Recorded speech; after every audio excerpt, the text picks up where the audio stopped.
وہ کام جو رمضان میں ہم کر سکتے ہیں، روزے کی حالت میں کر سکتے ہیں، جن کو لوگ عموماً مکروہ یا روزے کو خراب کرنے والا سمجھتے ہیں. مطلب غلط فہمی ان مسائل کے تعلق سے لوگوں کو ہوتی ہے اور لوگ اکثر سوال کرتے ہیں. وہ کیا کیا؟ پہلا، بھول چوک سے کھا پی لے تو روزہ نہیں ٹوٹتا. لوگ اکثر سوال کرتے ہیں بھول سے کھا لیا، بھول سے کھا لیا.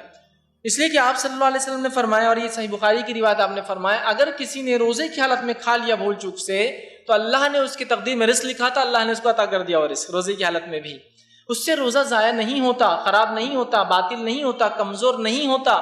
ورنہ بہت سارے لوگ کچھ کھا لیتے غلطی سے اور پھر چلو آپ کھا لو اس لیے کہ کھا لی، اس لیے کہ روزہ اب ہمارا ٹوٹ گیا. تو انجانے میں کھانے پینے سے، غلط فہمی میں، مطلب جس کو بولتے ہیں جان بوجھ کر، انسان نہیں ہوئی اپنے دھن میں عادت ہے، کوئی چیز چکتا ہے، اٹھا لیتا ہے، کھا لینے سے روزہ نہیں ٹوٹتا. فوراً تھوک دے، کلی کر لے اور منہ کو صاف کر لے تو اس کا روزہ انشاءاللہ عزیز باقی اور درست ہے. ٹھیک ہے. اسی طرح بہت سارے لوگ پوچھتے ہیں کیا ہم مسواک کر سکتے ہیں؟ مسواک یا برش کے تعلق سے بھی سوال آتے ہیں.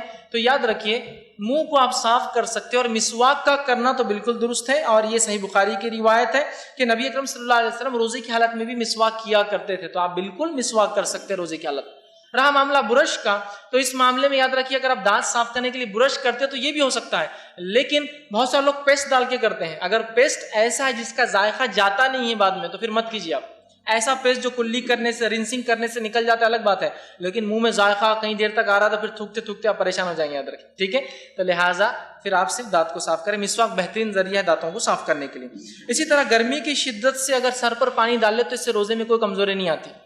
بہت زیادہ گرمی اور پانی ڈال لیں. نبی اکرم صلی اللہ علیہ وسلم ایک مرتبہ روزے کی حالت میں تھے، ایک صحابی کے پاس آئے اور کہا تھوڑا پانی دو، اور آپ نے سر کو بھگایا. تو اس سے پتہ چلا شدت گرمی کی وجہ سے سر کو بھگا لینا اس میں کوئی برائی نہیں ہے، یا روزے میں کمزوری اس سے نہیں آتی. بہت سارے لوگ یہ پوچھتے ہیں کیا روزے کی حالت میں دھوپ کے وقت نہا سکتے ہیں کیا؟ اس لیے کہ پہلے نہا لینا چاہیے، دھوپ کے وقت نہیں، اس لیے کہ پھر تو روزے کی شدت کم ہو جاتی پانی ڈالنے سے. آپ کبھی بھی روزے کی حالت میں نہا سکتے ہیں، چاہے صبح، چاہے دوپہر، چاہے افطار سے پہلے. اس میں کوئی مسئلہ نہیں، آپ کو ضرورت ہے تب چاہے آپ نہائیں. ٹھیک ہے. تو اس میں کوئی روزے میں کمزوری نہیں آتی. اسی طرح سر میں لوگ سوال کرتے ہیں کنگھی کرنا، تیل لگانا، کیا یہ روزے میں درست ہے؟ ہاں، روزے کی حالت میں آپ سر میں تیل لگا سکتے ہیں، کنگھی کر سکتے ہیں، اور آنکھوں میں سرما بھی لگا سکتے ہیں. یاد رکھیں.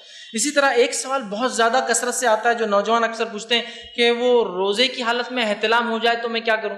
تو روزے کی حالت میں احتلام ہونے سے روزے میں کوئی فرق نہیں پڑتا. آپ اٹھے اور غسل لے لیں. ٹھیک. اسی طرح ایک سوال آتا ہے کیا رات میں اگر بیوی سے ہم بستری کی ہو تو کیا سحر جب صبح اٹھ کے کروں تو وہ سحر میری درست ہوں گی بغیر غسل لیے؟ کہ کیا غسل ضروری ہے؟ اور غسل لینے کے چکر میں کبھی سحر چھوڑ دیتے ہیں. تو ماں عائشہ رضی اللہ عنہا نے فرمایا ایک مرتبہ کہ اللہ کے رسول صلی اللہ علیہ وسلم احتلام کی وجہ سے نہیں بلکہ ہم بستری کی وجہ سے، مطلب غسل جنابت آپ پر ہوتا اور آپ اٹھتے، سحر کرتے، سحر کے بعد غسل کرتے اور فجر کے لیے جاتے. اس سے پتہ چلا یہ بھی ہے آپ کے پاس. اور اگر سو گئے نیند میں، صبح ہوتا ہے عموماً، اور نوجوان جن کی شادی نہیں ہوئی سو گئے، احتلام ہو گیا، پورا دن پریشان، اب روزے کا کیا ہو؟ روزے کا کچھ نہیں ہوتا ہے. اس لیے کہ عموماً ایک اصول ہے روزہ کچھ جانے سے ٹوٹتا ہے، کچھ نکلنے سے نہیں ٹوٹتا ہے. ٹھیک ہے. تو بہرحال اس سے کوئی فرق نہیں ہوتا. بہت سے لوگ سوال کرتے ہیں اور پورے روزے بھر تھوکتے رہتے ہیں، تھوکتے کنٹینیو. کیوں؟ تو وہ بولے وہ اندر گیا تو روزہ ٹوٹ جائے گا. کنٹینیوسلی تھوکتے. یا پھر میوکس بیماری کی وجہ سے کبھی کبھار وہ تھوک نہیں ہوتا لیکن گاڑھا ہوتا، لیکن وہ بلغم بھی نہیں ہوتا، میوکس کہتے ہیں. ناک میں آ گیا کھینچ اور اندر سے ارے روزہ ٹوٹ گیا. ایسا نہیں ہوتا. میوکس چونکہ اندر ہی پیدا ہوتا ہے، اندر سے اندر چلا جاتا ہے.